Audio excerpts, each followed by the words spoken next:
to the moon for good.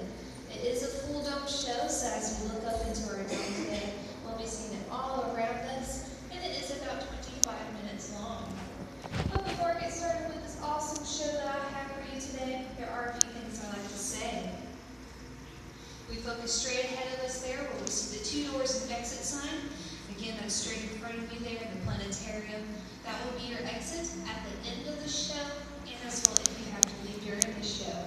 Just remember, if you leave during the show, the 2 doors will lock behind you and you will not be able to re-enter.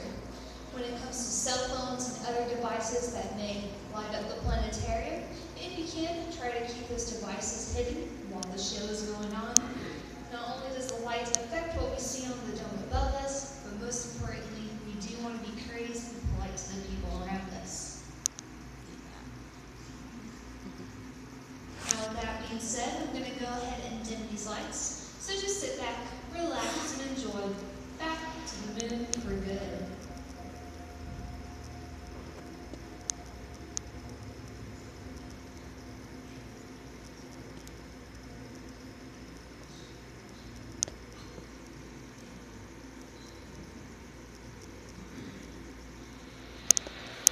We choose to go to the moon in this decade and do the other thing, not because they are easy, but because they are hard. One small step. We've all heard the story of humanity's first steps on the moon. But what about our last steps?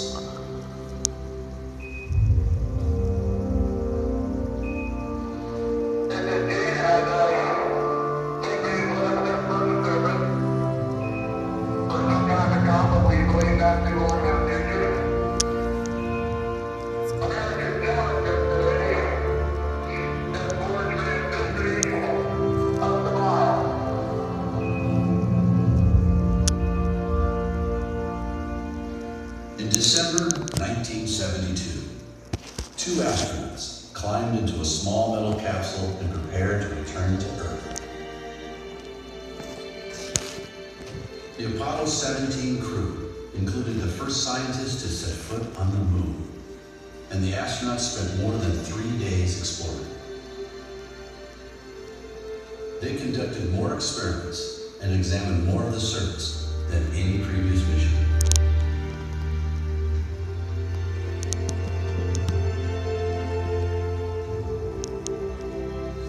This concluded the Apollo program. More than 10 years' work by 500,000 men and women. In a competition between the United States and the Soviet Union, known as the space race, humanity proved that we could walk on the moon.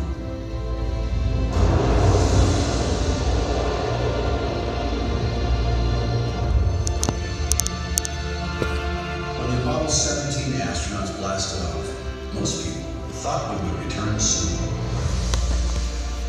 But we didn't. Apollo hardware sits abandoned on the lunar surface for more than 40 years now, relics of another time. For many of us, the space race seems like ancient history. Some people miss the glory days of Apollo's explorations. Others think the missions never even happened. Children who once played at being astronauts have grown up, had children and even grandchildren of their own. Now, the next generation of explorers will make the journey.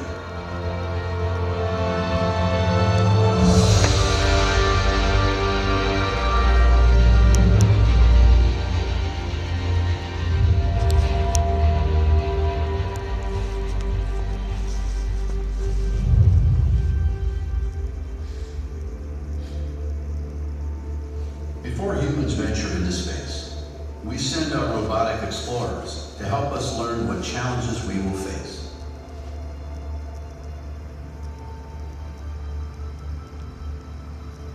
These spacecraft act as our eyes and ears in space, helping us find out much more about our nearest neighbor.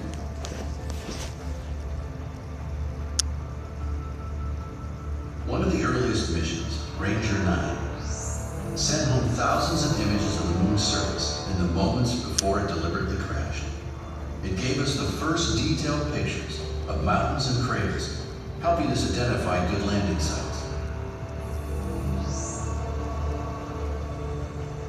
The Surveyor landers touched down more gently. While the Rangers had just one job, taking pictures, the Surveyors had robotic shovels and other tools. They performed the first experiments to find out what the moon is made of. Next, we sent rovers. The Soviets landed 2 Lunokhod rovers on the surface, each weighing about the same as a small car.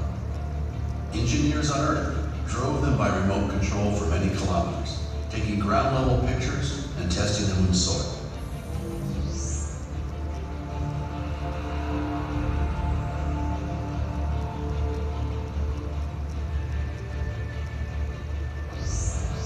Scientists today still study data and samples from these historic missions. But these early visitors mostly told us about the small areas where they touched down. To get a bigger picture, we need to look at the moon from orbit. NASA and the European Space Agency have sent spacecraft to orbit the moon. And recently, China, India, and Japan have done the same. From orbit, these spacecraft have mapped the moon, cataloged chemicals on its surface, and even measured tiny changes in gravity from one place to another. A traveler to the moon experiences a smaller pull of gravity than on Earth, only 1/6 of what you're feeling right now. A visitor might also be shaken by moonquakes, which can start deep inside the moon. The smaller moon orbits the bigger Earth. One side always faces Earth as it circles once a month. That means most spots on the moon get 2 weeks of daylight, followed by 2 weeks of night.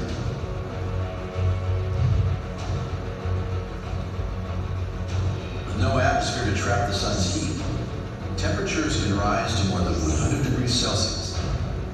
And drop to minus 150 degrees Celsius.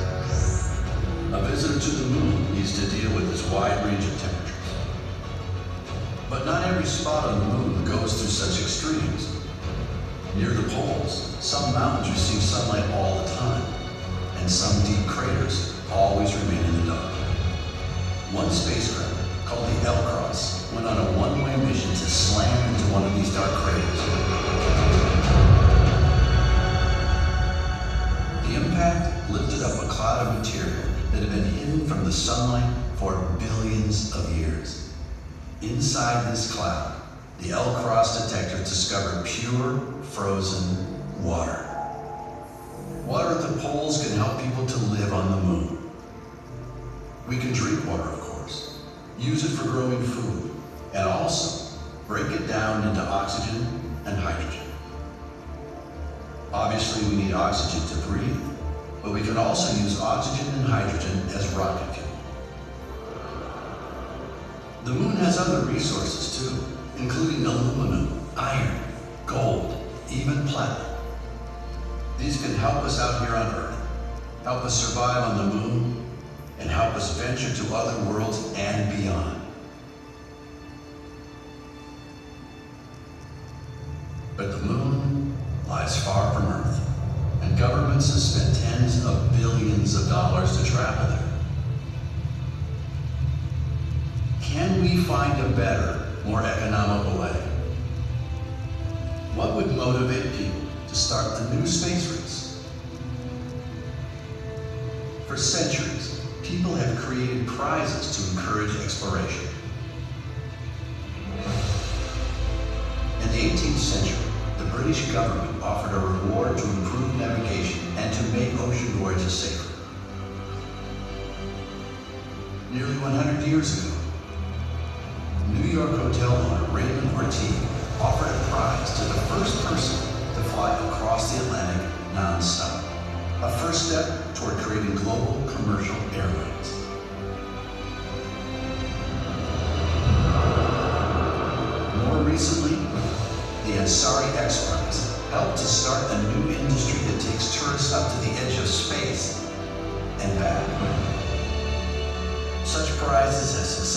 opened up frontiers of opportunity and changed civilization in unpredicted, innovative ways.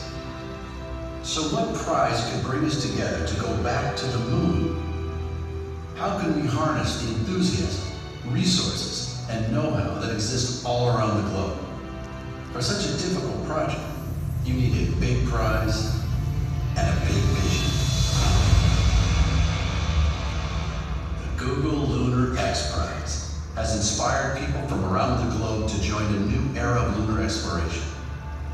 This $30 million competition will stimulate a new generation of engineers, scientists, and entrepreneurs to think about space as a place to do business, to innovate, and to change the world. So, what do you have to do to win the Google Lunar X Prize? The first challenge is to escape the Earth's gravity. The force that keeps us all grounded works against the spacecraft launch. You want to keep your spacecraft small and lightweight, so you spend as little energy as possible fighting Earth's gravity.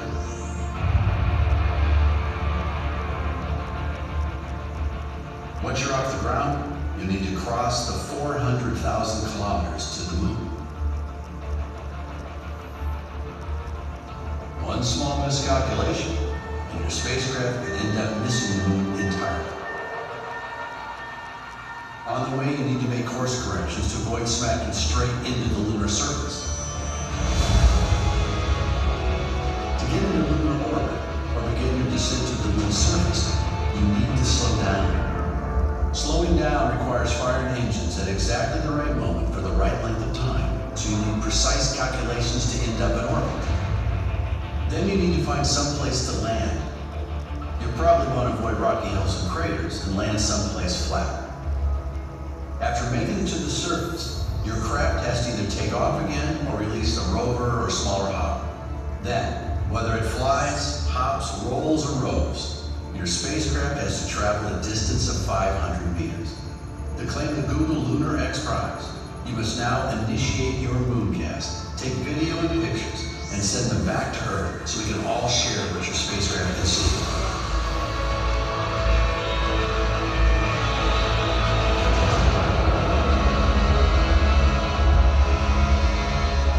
But there's one more catch. To win the prize, your team has to be at least 90% privately funded. No governments allowed. That means teams need to keep costs down. If future exploration costs less, we can do more of it. Let's meet people who have taken on the challenge. Over 30 teams from around the globe have entered the competition. Each team has a different approach and unique motivations. One team of students has the opportunity to learn from engineers who worked on the original space race.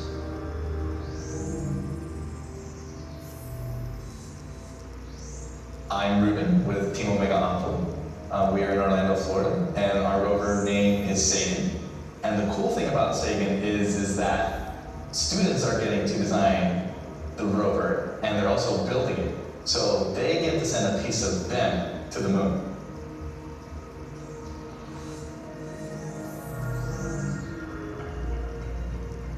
During the previous space race, only 2 nations could afford to build rockets. Today, a global industry has made access to space much more affordable. We are a Barcelona Moon team, and when we were selecting our launcher, we had several options. We had the European Vega, we had the Russian Dnieper, and the American Falcon 9. But we finally selected the Long March 2C, a Chinese launcher, very reliable and cost-effective. Without government funding, teams have to find ways to raise money. Most teams rely on volunteers from many disciplines.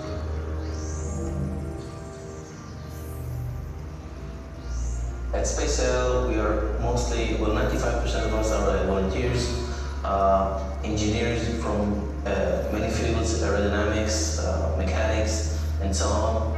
And there's me, I'm a neuroscientist. For the last 10 years I was studying the brain, how the brain produces movements. In the spacecraft it's the same, inputs are getting insight from different sensors, getting processed, and then command is issued to the engines just instead of the muscles.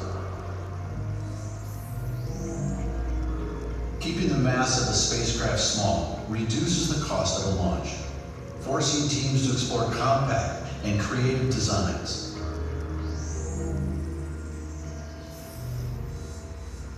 We're Team Angelicum from Chile. Our rover is very small. It will actually have the form of a sphere, and it will travel to the moon in a CubeSat form, 10 centimeters square wide, and then it will, with the help of temperature and the condition of being a memory method, it will spread out, giving it the form of a dandelion.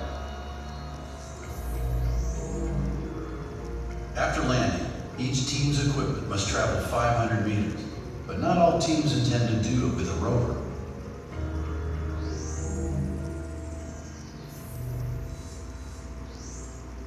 Penn State Lunar Alliance spacecraft has been designed to be as simple as possible in order to accomplish this mission. No more or less complex than we need to land on the surface of the moon, since the spacecraft can already fly, take off again and fly 500 meters to a secondary landing site, where it's going to take beautiful video and images of the surface of the moon, return them to the Earth for all of us to see, and then Penn State will win the Google Lunar X Prize. Some of the spacecraft's finely-tuned sensors will give us a new look at previous landing sites, perhaps winning the Heritage Bonus Prize in the process.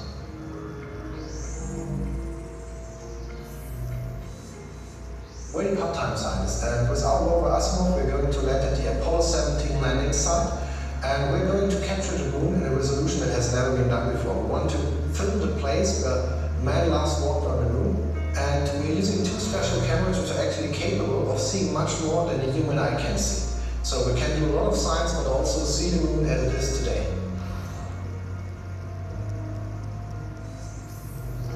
The Google Lunar X Prize offers an incentive to get to the moon, but many of the teams are investing in technologies that will allow us to stay permanently.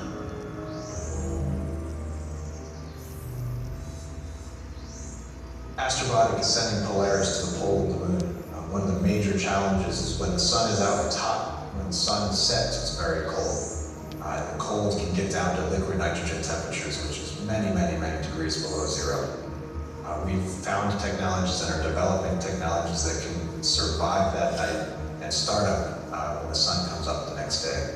And that's a big deal because it changes the surface mission from a 12-day expedition to something that could last Earth years, which is something that hasn't been possible on the surface of the moon yet.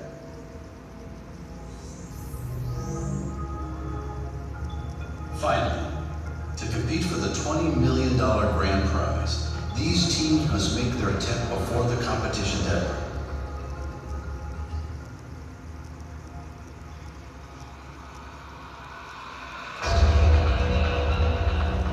Before launch, these teams will have tested each and every component. Every gram must earn its place. They'll run each calculation over and over again. Each team knows they'll only get one chance, one shot at the moon.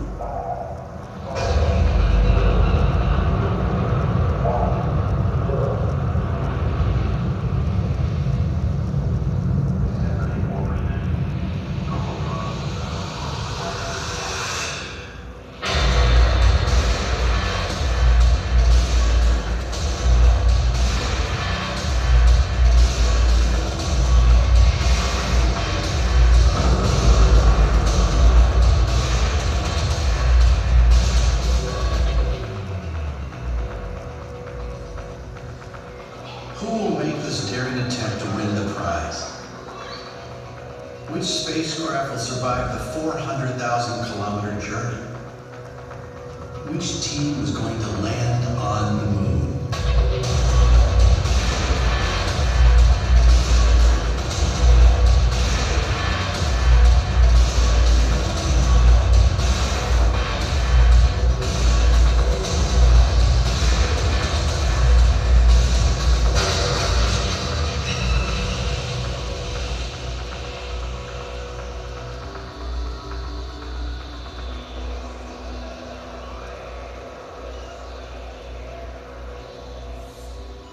information to London last. We still have no status update.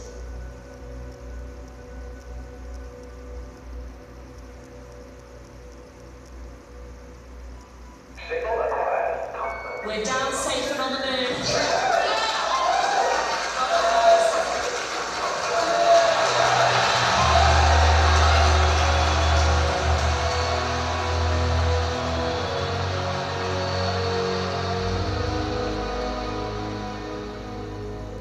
What message will the successful team send home?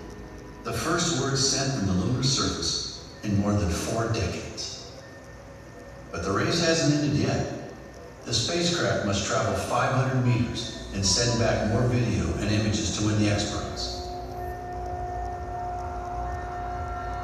As the spacecraft prepares for the final part of the competition, where will you be? What will you be doing?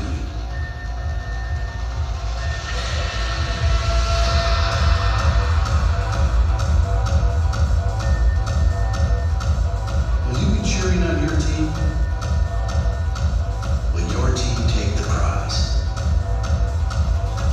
490 meters, 491, 492, 93, 94, 95, 96, 97, 98, 99.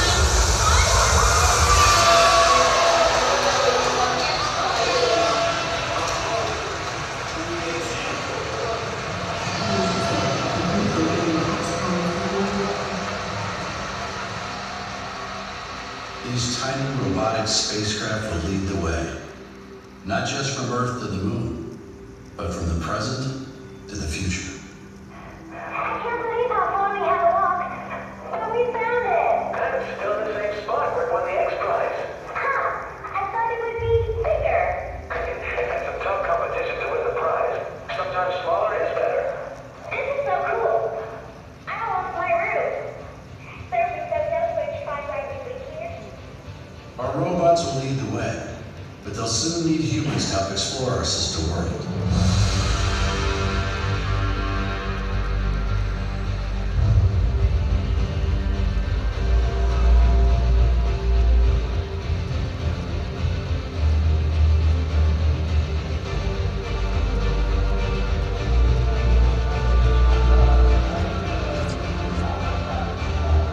Future settlements will provide places to live and work, to gather resources that will enrich life on Earth or launch us towards farther destinations.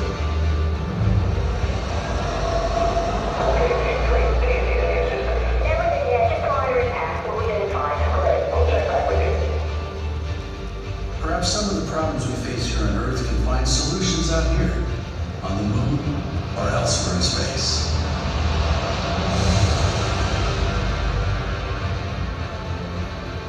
We can look to the stars with hope and promise. The journey from the present to the future begins with a few short voyages, fueled by humanity's competitive spirit.